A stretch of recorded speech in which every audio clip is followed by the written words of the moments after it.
Hello, guys. Good evening. Good afternoon. Good morning, everywhere you are. My name is Princess. Welcome to my Ayomikolopin TV channel. It's Yoruba American comedy on counseling and adverts. Please listen to this. It's important that many people can learn and it can change your behavior and change many things that is going on around you, in your family, in a community. Yeah, first of all, I thank God who made us alive today for a purpose. Uh, this channel is for Yoruba and some Gẹ̀ẹ́sì. I've said it later on. That is a comedy show.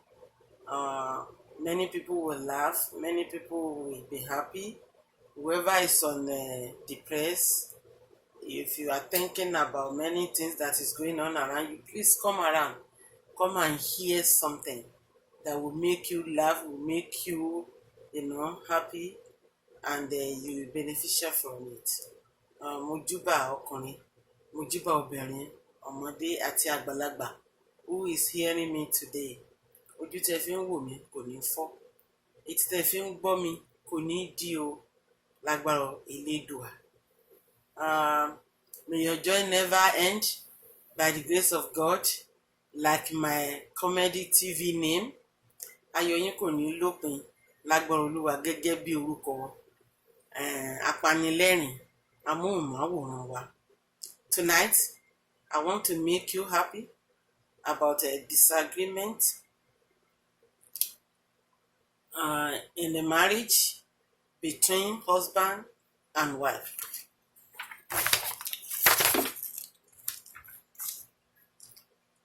What is marriage?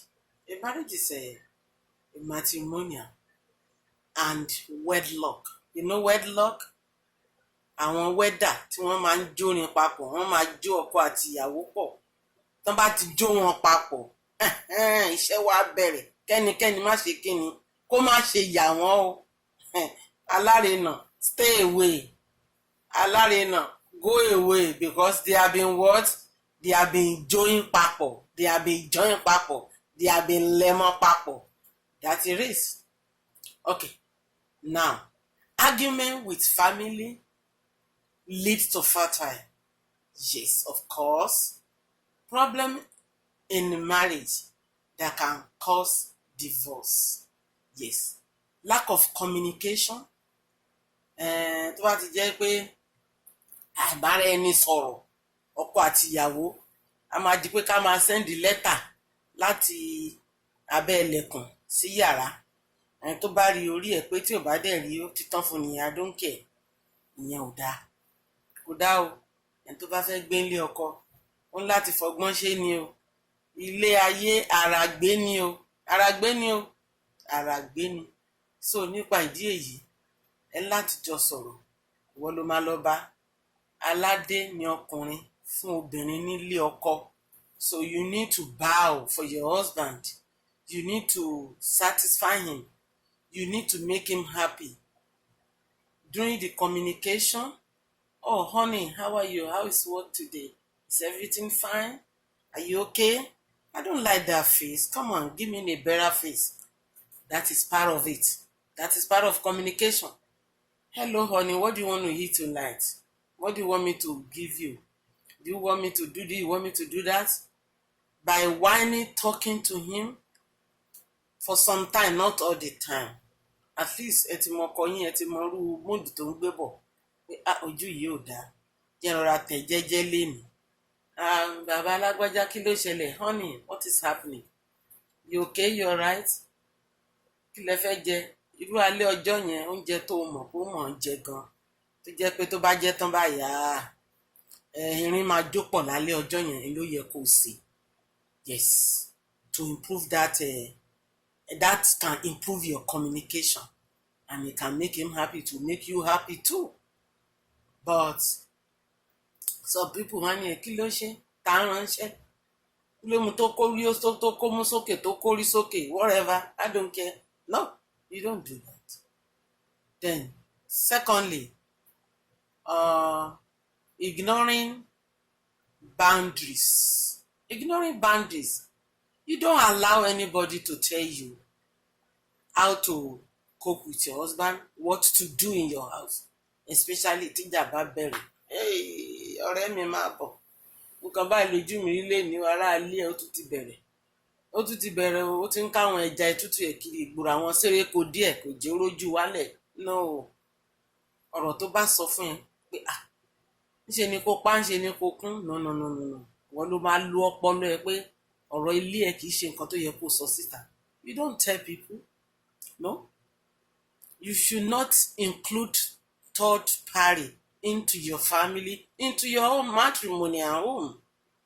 You need to sit down, think by yourself that, this is not the way. I will know how to handle it. Yes. Tó bá gbé wá ní gbígbóná, màá délẹ̀ fún ní tútù. Torí wípé bóyá iṣẹ́ nira lénìí, bóyá àwọn kan mú bínú àwọn kan bá ṣe. So that is why you should not tell your fears, your own problem to anybody outside. Say it within your periphery. Your periphery is within your house. It's in your house. And manage it. And things will go well with you and him. Lack of sexual intimacy. A lack of sexual intimacy is including fear, inferiorities, complex, and depressed. Okay. Nígbà tí bàbá bá ní uncle, tí ìyá bá ní aunty, lálẹ́ yìí màá bẹ̀ sùn. Torọ́kùnrin máa ní àní mo fẹ́ bá ẹ̀sùn ìyàwó mi. Èmi àníjọ gbé díẹ̀ bọ́ síbí jàre kí ló ń ṣe ẹ́. Tàbí tó bá wá bẹ́ẹ̀ lórí bẹ́ẹ̀dì. Pé má fọwọ́ kàn mí o. Odò ní wọ́n ìyá àgbà ò lẹ́tú bẹ̀rẹ̀ ilé ìyá aunty. Ó máa wè é. Tó bá trouble ẹ̀ títí bí ọjọ́ mélòó ọjọ́ mẹ́ta. Hey, I'm telling you this. Hey, you are driving this man out. He's going out. He's already out. Because a lot of people are out there. They are ready to give him finish.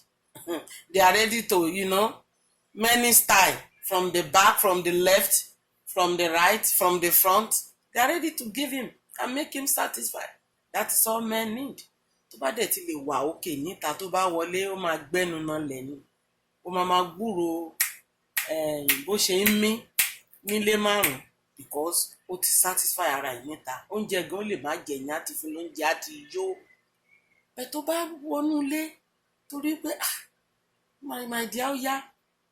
Ó wà nínú ọjọ́ wedding nígbà tí wọ́n jó yín pọ̀ pé for better, for what? Surrender yourself. Any what, anytime, any what, anywhere. Ẹ travel ni ó bá ti náwó gan ẹ ó ti yá. Ẹ wà nínú ilé ni ó bá ti náwó gan ẹ ó ti yá bet kí wá ń ṣe gbogbo jàǹgbà náà bí ajá pàkìpàkì. No, it has limits. Ẹlòmíì wà sexual active tó jẹ́ pé everyday especially tán bá jẹyán tán because ìyẹn yẹn ó máa ń help chromosome dáadáa ó dẹ̀ máa ń help energy anything anybody ló máa ń help àtẹni tó ń wọ́mọ o àti ẹni tí kìíní ẹ̀ ò ṣe déédéé o ìyẹn yẹn máa make everything solid tó máa kí so ara ọkùnrin máa le pépépé anytime ló lè náwó sí ìwọ náà dẹ̀ rẹ́dì láwọ náà ya wáyán sí kẹjọ bọ́ sí yàrá kẹṣe kí ni kẹ yá tàbí ti bàbá mi Sànní Adé ó ní kẹ yáta talẹ́ òní ó yàtọ̀ tìdájí òní ṣe é kó kẹjọ máa yáta yá yóò yá ẹgbẹ́ ńlẹ̀ that is it. Medication yẹn fọ́kọ àti ìyàwó you gotta go through it. There's nothing you can do. Yes, tó bá dẹ̀ rí mọ̀ pàgbára ẹ̀ ò gbé honey please don't be please tonight just forgive me. I will make myself available tomorrow. I'm just tired tonight. But tó bá táyà my dear bọ́ sí shower kó clean fọ́ ṣàkí ẹ dáadáa kó bó kó clean má dẹ̀ máa rùn sọ́kọ má jẹ́ kọ́kọ́ sọ pé jáde jàre bàbá náwó gan sí gbogbo ẹ̀ mọ́ máa ṣe pọ̀ṣọ̀pọ̀ṣọ̀ ni no come on kó jẹ́ kó rí bẹ́ẹ̀ yẹn àwọn ìyá wa gan pàápàá láyé ìgbà yẹn wọ́n á lo ọsàn wẹ́wẹ́ wọ́n á bó ṣàkí wọn á mọ́ dáadáa tọkùnrin bá débẹ̀ báyìí inú ẹ̀ máa dùn pé ó dẹ̀ tún ó tún sì jágbàlagbà ọbẹ̀ tí wàá ní ìwọ òpéke ìwọ sisi ẹ̀yin lédi àdúgbò ẹ̀yin lédi àsìkò nígbà tó mọ mí báyìí lédi àdúgbò ni lédi tó ṣe ṣámṣám tẹ wà educated tẹ wà okay tẹ mọ nǹkan tó ń lọ ẹ túnra yín ṣe dáadáa náà ẹ mójú yín kẹgbà tẹtùkù díẹ̀ kó ti fi ṣẹ́ dé ni kẹ ti ṣáwà kẹ ti fàtí kẹ ti dáná oúnjẹ ti wà lórí tébù ó ń jókòó báyìí hàn ní ẹ ti báṣọ ẹ bá gbé báàgì ẹ hàǹgì jákẹ́ẹ̀tì àbí ẹ hàǹgì súùtù kóòtù whatever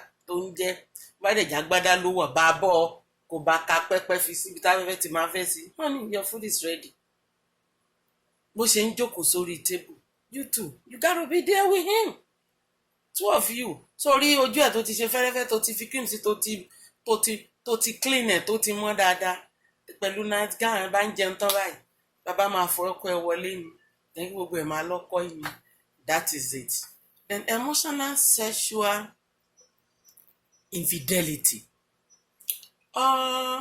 it can be harm ọkùnrin àti ìyàwó yeah it can harm ọkọ àti ìyàwó yes because relationship tí ò bá ti gúnrégé tí ò ṣe kí ni tí ò gúnrégé tí ò smooth tó di pé gbọ́n mi sí lénìí gbọ́n mi sí lọ́la ọkọ mi mo ti lọ wo fóònù ọkọ mi o mo ti lọ wo báàgì tó gbé dé o aṣọ tó gbé wọ̀ tó bọ́ sílẹ̀ nígbà tó dé o lipstick wà lára ẹ o perfume obìnrin wà lára ẹ come on trash it trash that in a garbage forget about it you know what. It is your own time to enjoy your life. There's nothing you can do.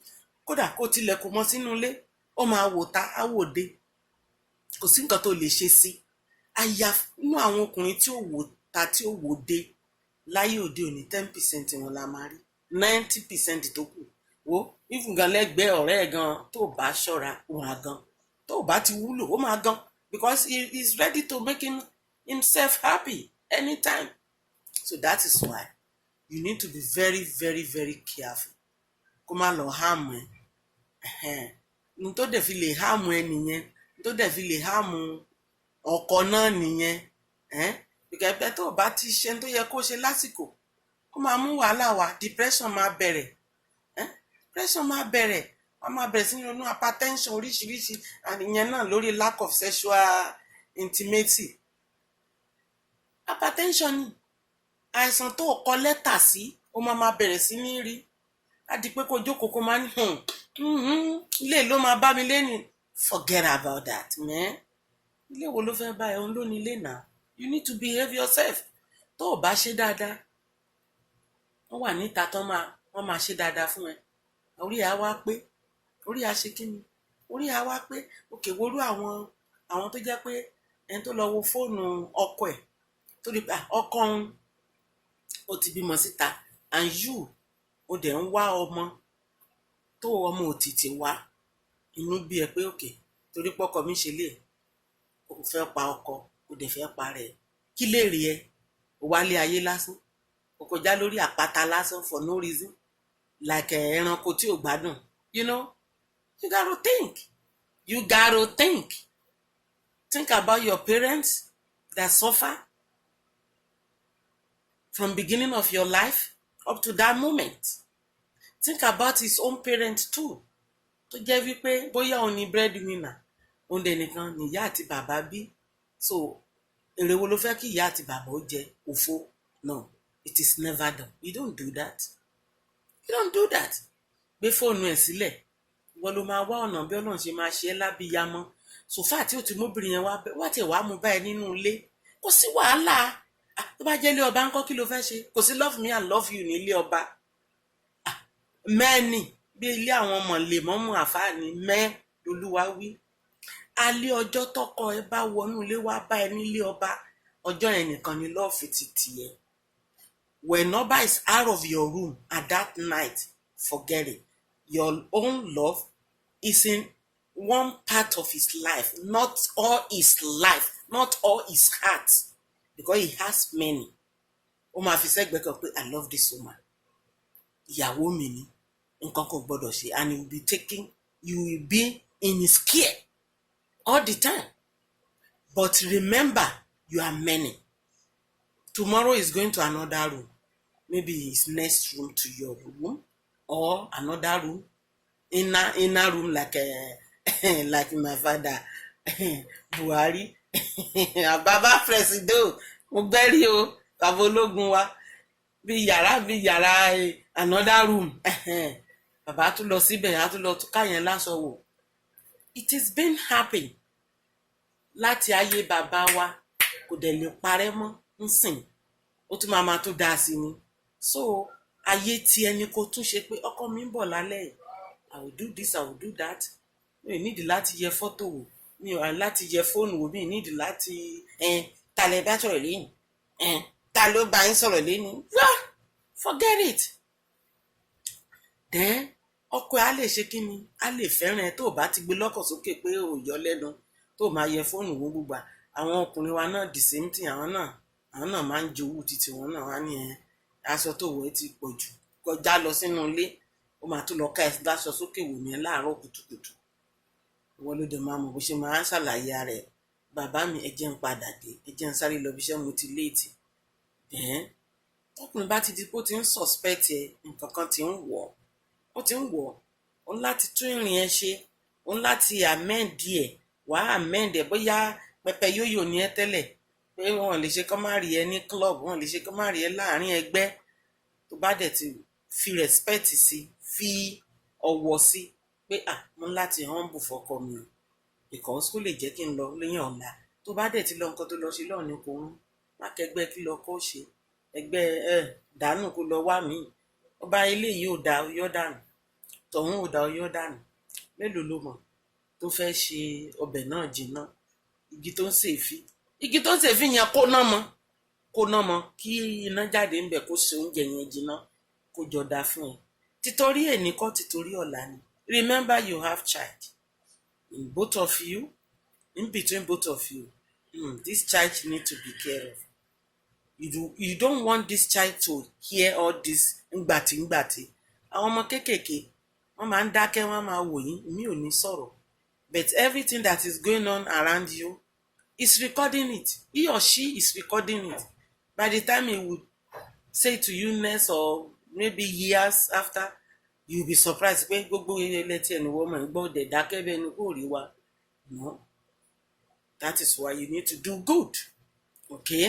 So that things can work well for both you and your husband. Another one again that can cause divorce in a marriage is fighting about money. Fighting about money, like Sisi me, Jennifer. I so much like that lady, so much, and both all of us in our family, we love her. We love her characteristics, everything, her behavior. I so much like her. I used to talk about her anytime I listen to her movie or something, even though my friends too. But when I saw that thing in YouTube that she's talking about money, my husband, come on. Ọmọ jù yẹn lọ now. You are educated. Ó gbajúmọ̀. Kí ló tún fẹ́ k'Ọlọ́run ṣe fún ẹ tí ò sí? Ó bímọ, ọlọ́kọ tó dáa. That man is a quiet man. It's a very humble man. Mi ò mọ irú ìwà ẹ̀ tó ń wù nínú ilé o, but it's not something that you can bring out lórí afẹ́fẹ́ tí gbogbo àgbáyé mọ̀. Because of that, àwọn fan mi gan máa sọ pé, does this lady okay? I don't think so. It's something that you can settle in your house. O nídìí láti gbé jáde.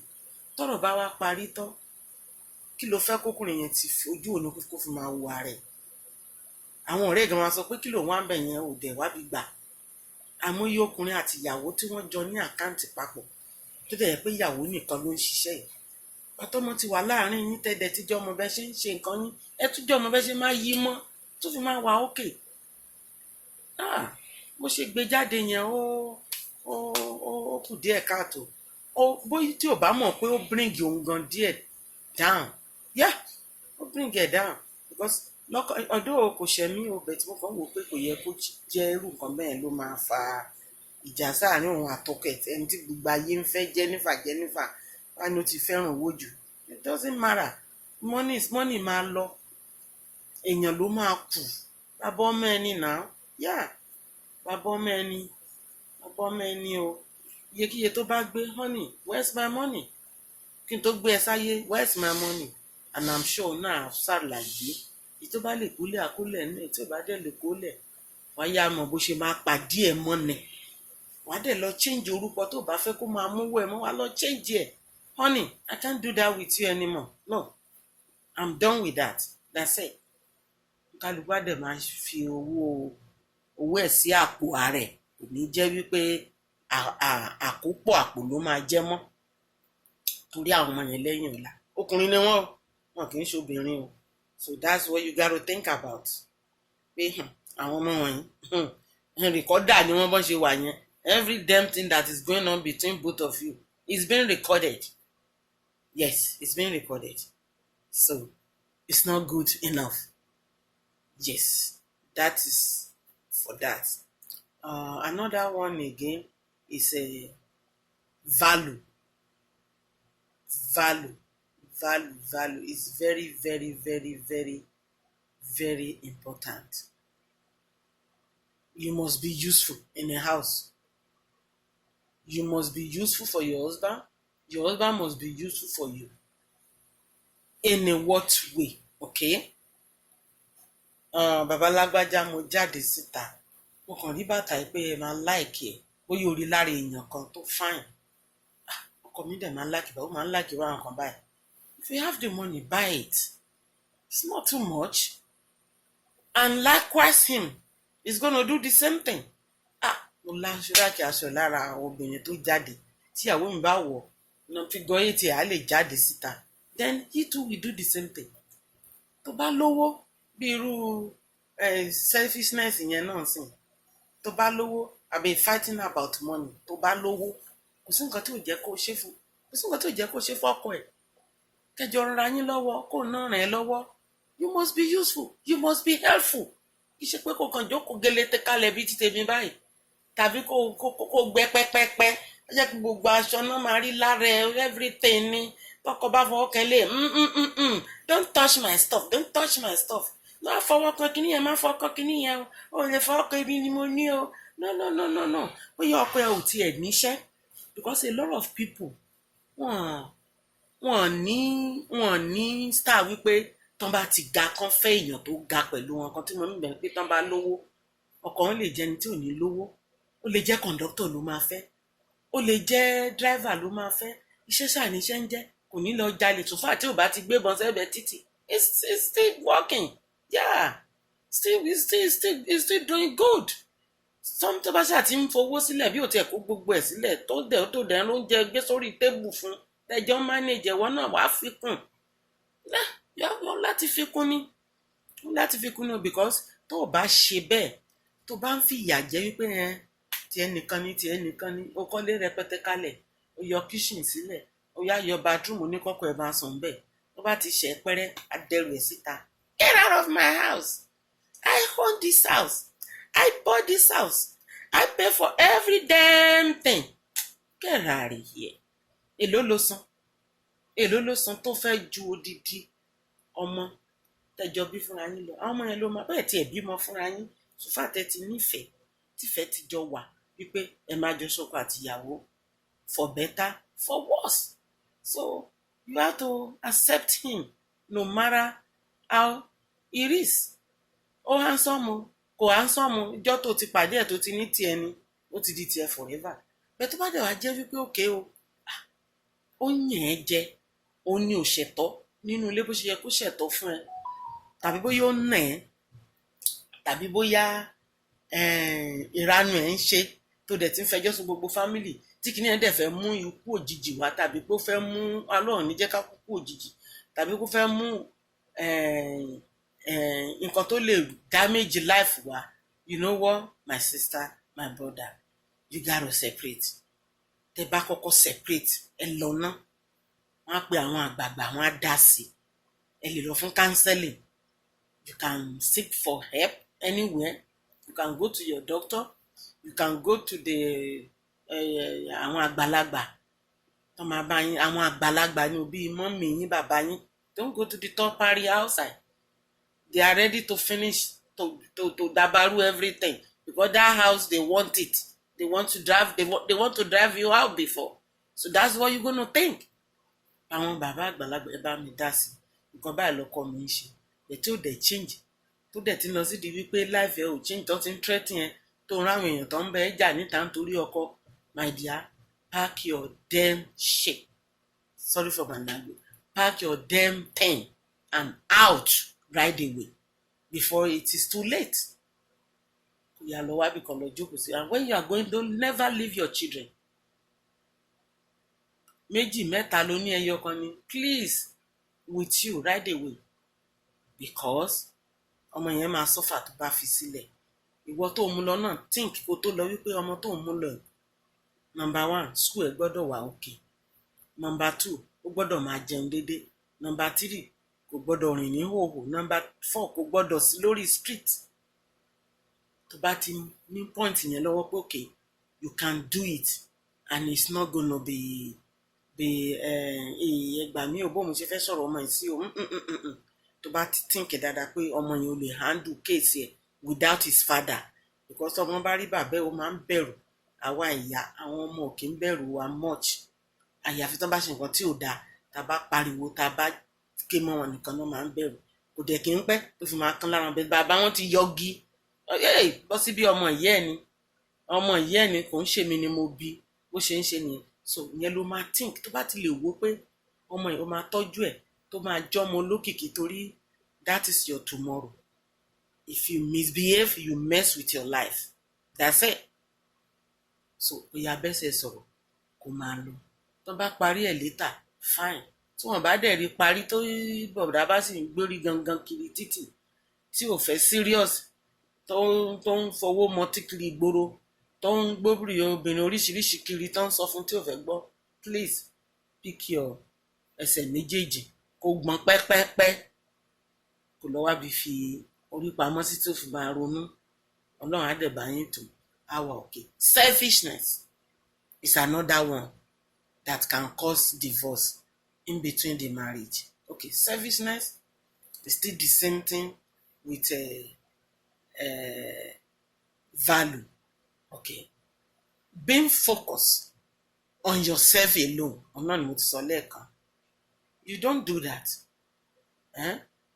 o ní láti ṣe gbogbo ẹ̀ ní méjèèjì kó bára mu tọ́yí ìyàwó ló ti lóyún ọmọ tó lóyún ọmọ sínú fóṣù 9 ẹlòmíì ọdún kan tó bá dẹ̀ ti ń bi ìwọ ọkọ náà bẹ̀rẹ̀ sí ní carry baby make sure your baby take shower kó wẹ̀ fún kó wọṣọ fún kó dẹ́fẹ̀ kó change ọkùnrin change diaper yes bẹ́ẹ̀ tó bá dẹ̀ ti di wípé ọ̀rọ̀ iṣẹ́ dé tíyàwó bá lọ bí iṣẹ́ ní àárọ̀ ọkọ á wà nínú ilé nírọ̀lẹ́ ìrọ̀lẹ́ lọ́kọ máa tó lọ síbi iṣẹ́ make sure you drop your child in his school.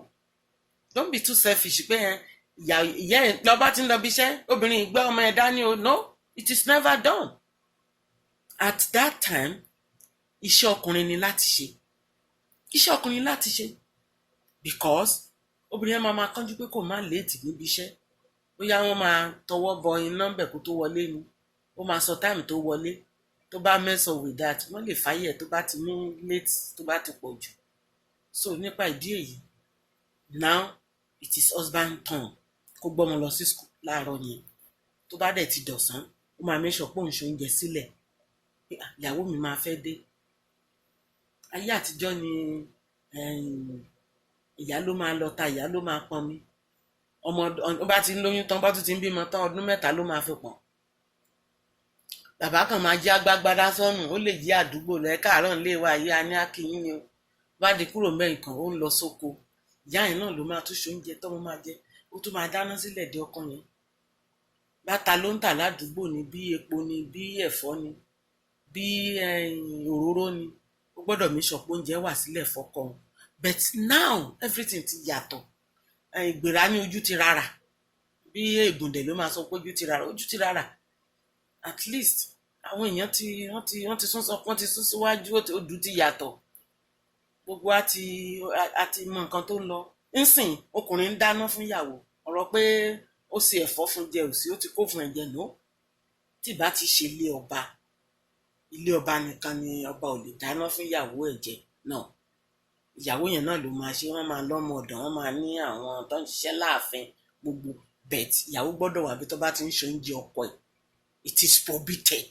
yes you have to ìbá ní kúkú kò ní kúkà kò ní gbogbo ẹ̀ if someone must be with you then you too you have to be there you have to be there that is the respect to that ọba that is humbleness to that seat pé you are taking care of your husband o fọkọ ẹ sílẹ̀ fún àwọn tayín níta àwọn ẹ̀sì tó bá lọ sí so ẹgbẹ́ wàá kàn máa ráwọn oríṣiríṣi tó máa rù dí wọlé ni ojú ẹ̀ náà ti máa bọ́ sí kìtàn máa ṣe ọbẹ̀ tó dá sọ́kọ ẹ lẹ́nu ààrẹ àwa balẹ̀ ìyẹn nílé ọba o dàṣẹ bẹ̀tì nílé onítòkòtò tínrín I love you you love me ọkọ adáná o I'm sorry o adáná pọ̀nà káì dẹ̀ máa tọ́jú ilé èmi ò ní kọ́kọ́ ọtẹ tó bá fẹ́ lè fẹ́ tọ́lẹ̀tì bẹ́ẹ̀ ó ṣàmì sọ pé òun máa ṣoúnjẹ sílẹ̀ ó dẹ̀ máa tọ́jú àwọn ọmọ lọ sí tíyàwó náà bá ń bọ̀ lọ́sàn-án òun náà gbé àwọn ọmọ á gbé wọn wá sílé láti school wọn á jẹun á dẹ̀ make sure pé òun ṣe dínà sílẹ̀ fọ́kọ lálẹ́ tó lọ síbi iṣẹ́ ìrọ̀lẹ́ tó bá tó náà bá dé lálẹ́ wọn á jọ jẹun ẹ gbọ́dọ̀ jọ jókòó it's like ẹ máa ṣe schedule lẹ́jọ́ máa jọ sí pé ọkọ mi iṣẹ́ báyìí ni kò ṣe iṣẹ́ báyìí lèmi náà máa ṣe kájọ rò papọ̀ torí kó lè mú nǹkan tó dáa fáwọn ọmọ wa the main purpose is between you and him ọmọ yẹn ni main purpose between you and him àwọn ọmọ yẹn ni torí kẹ́ lè ní time fún wọn that is you guys tomorrow yes you have to build it that is about the problem in a marriage that can cause divorce but the resolved I have the resolve too the resolve is I still have more for the divorce the different life stages the different life stages is interest action behaviours òun náà ni ìwà pé láti kékeré wà tó ti ń wù bọ̀ láti kékeré tó bá dàgbà ò lè change ìwà wọn ní èéfín níwà kò lè ṣe kí ni kò ṣeé change ó máa ń rú ni nígbà tó dẹ̀ ti mọ̀ pé ìwà tó wà lọ́wọ́ ẹ̀ tọkùnrin bá dẹ̀ ti mọ̀ pé eléyìí ó lè ní ó parí tó lọ kí boyfriend ní nínú ilé tó fowó sórí tébù tó lọ take shower kó tó dé bóyá 20 naira márùn-ún tó ti di méjì nígbà tó bá lọ tán ọkùnrin mi máa ń dìídì test obìnrin á fi owó sórí tébù á lóun fẹ́ mọ orí ẹ̀dá tó jẹ́ tó bá yẹ̀ wò pé obìnrin má ti mú bẹ̀ kò sẹ́ni tó wọlé jóun lè fẹ́ lè point ti wà nílẹ̀ fún ẹ pé that house is not yours ó dẹ̀ lè wá jọ́kùnrin tó dáa so that is why you must not steal o gbọ́dọ̀ jalè excuse me o gbọ́dọ̀ parọ́ o gbọ́dọ̀ jẹ́ kí rìn ẹ́ ó mọ́ tọ́kọ ẹ bá dà bó ló wà máa jẹ́ àmú wà lọ́jà ó dẹ̀ ní dósibí tó wà ní mò ń bà wá gbé ẹ àní dá kọ́kọ́ ẹ dọ́jà kó má bà ẹ́ àṣẹ bọ́jà ló wà ní that is a bad behaviour so you need to work on it and make everything fine and resolve of the problem in a marriage that can cause divorce accepting and adjusting tán bá dá tíjà bá délẹ̀ tán bá dá yín lẹ́jọ́ pé ẹbí ẹni mákọ̀ yàgbà dọ̀bálẹ̀ ọkọ ìdọ̀bálẹ̀ kọ́ ni tọkọ o lè dọ̀bálẹ̀ fún ìyàwó bet fàyàwó ẹ̀ mọ́ra ìyàwó kúnlẹ̀ fọ́kọ ẹ̀ pé my dear I'm sorry honey forgive me ẹ jẹ́ kó tán síbẹ̀ Then uh, defeating selfishness, bẹ́ẹ̀ ṣe lè mú ìwà ìbàjẹ́ ìmọ̀tara ẹni nìkan kúrò pátápátá òun nìyẹn. Ìyẹn ló burú jù. Selfishness is a very very bad behaviour. Ó hard, but pẹ̀lú oore ọ̀fẹ́ Ọlọ́run àti àdúrà you can do it, you can do it. Bá ti lè gbàdúrà, ó gbàdúrà pé Olúwa, ìwà yìí mi ò fẹ́ mọ́, ó ń dójú tì mí láàrin ẹgbẹ́. Selfishness ó ń dójú tì mí láàrin ẹgbẹ́, ìmọ̀tara mi nìkan ni mo mọ̀, mi ò kì í ṣe nǹkan tó yẹ kí n ṣe fún ọmọ mi tàbí fún ọkọ mi, ó dẹ̀ ti ń bà mí jẹ́ jù gbogbo ìgbà ni. That is ungratitude behaviour and to listen. So dúpẹ́ lọ́wọ́ Ọlọ́run, bá ti gbàdúrà tó ti wù yín tán ó ti parí. Pursuing the other person, have focus on good, and then loving confrontation is a communication skill. It's critical for the well-being of your intimate relationship. Yeah, communication, loving confrontation, like a clinic in the house, like cooking, like housekeeping. Make your house clean, make everywhere clean. Don't wait until your husband come ló máa fọ tọ́lẹ́tì oníbàjẹ́. Mo ti sọ fún tó bá ti wẹ̀ tán kó máa fọ tọ́pù kò kè gbọ́. You don't do that. Honey, please, could you help me wash that when you finish? Ọlọ́run á wò pé ìyàwó mi gbọ́ ọmọ dání, ó máa fọ fídà, ó máa ṣoúnjẹ, owó tó máa tún fi ṣe tọ́jú ọmọ mi jẹ́ kí n tètè yá bá fún. Ṣèbí kí n ṣe tán kí n ṣe ni òun náà, àmọ́ tó bá gbé lóhùn líle ó máa ní so òun ti dẹrú ẹ, ó kì í ṣe ìyàwó mọ́, inú ilé yẹn ò lè tòrò. Until when both of you work it together and you make it possible for each other. Then forgiveness is part of the resolve. Tẹ́fi lè resolve gbogbo wàhálà wọ̀nyí. Tí wàá tọkọ ẹ bá jà, my dear, ẹ má bínú àná, bàbá ọkọ mi, bàbá mi, ẹ má bínú àná. Is your father too? Your husband is your Lord. It's your God. It's in the Bible. So má bínú sí mi ní ṣe bẹ́ẹ̀ ni. Òun náà dẹ̀ fà ẹ́ mọ́ra, á gbàdúrà fún ẹ. Ẹ tó bá dẹ̀ lọ bá tó bá ní wẹ́wẹ́wẹ́ òun fẹ́ gbọ́ dìde, wà tó padà lọ́wọ́ oúnjẹ tó dáa, ó yáyán ló mọ̀ pé ó mọ̀ ọ́n sè, tó mọ̀ ọ́n sè, tó dẹ̀ láìkì yán. Kò gúnyán dé, tó bá já mọ̀lá ni, tó bá jẹ́ Ọ̀yọ́ ni, tó bá jẹ́ Jẹ̀bú ni, kó ṣe bìrìpò, kó ṣe kọ́kọ́rẹ́, kó méṣọ̀ kó mórí tébù yẹn ó sàvẹ̀, oríṣiríṣi ẹran ló wà ń bẹ̀, ó ti gbé síbẹ̀ dé. Má fi àṣà mẹ́gun sí o, kò ní jẹ́ o, àlè ló ń jẹ́ yẹn, mi dẹ̀ ní kó yàlè o. And I'm sure he will be happy and he will forgive you. You too, tí ọkọ ẹ náà bá fẹ́ pé bébì ṣó ṣì ń bínú sí mi ni, aláfẹ́ káṣẹ sókè òun ṣe wọ́n kó sì sọ̀hún, má lọ bá wọn ti tánsìn ibi tíjà ti mọ̀ kí alára ẹ̀ máa wálẹ̀. Bá ti lóun fẹ́ lọ síta, ara ẹ̀ máa wálẹ̀, ìjà ti parí. Returning a blessing for an insult. Kíní yẹn common láàrin ọkùnrin àti ìyàwó tó pọ̀, tó jẹ́ wípé tán bá ń jà, olè ó ṣe mú pẹlẹbẹ, ó ṣojú gbẹrin, ó ṣe dìgan mọ́lé. Ìyẹn náà ni ó ṣorí pẹ́tẹ́kí, èmi ló ń bú. Ẹ má ṣe yẹn. Wọ́n bá dẹ̀ bí obìnrin títà lóhùn nígbà ló ti bú ìyá òun, ó ti bú bàbá òun. Come on. Irú ọkọ bẹ́ẹ̀, ọmọ tó yẹ kó ṣe package gift, lọ ra gift, kò mọ̀ pé ìyàwó mi ò ní fashion, ra gèlè àsìkò tó dáa, ra bàtà tó dáa tó match. Wọ́n ní má bínú gbà. Tí wọ́n sọ fún mi pé ó ní party kan ní next week, party àwọn ìyálọ́jà, ó ti gbàgbé.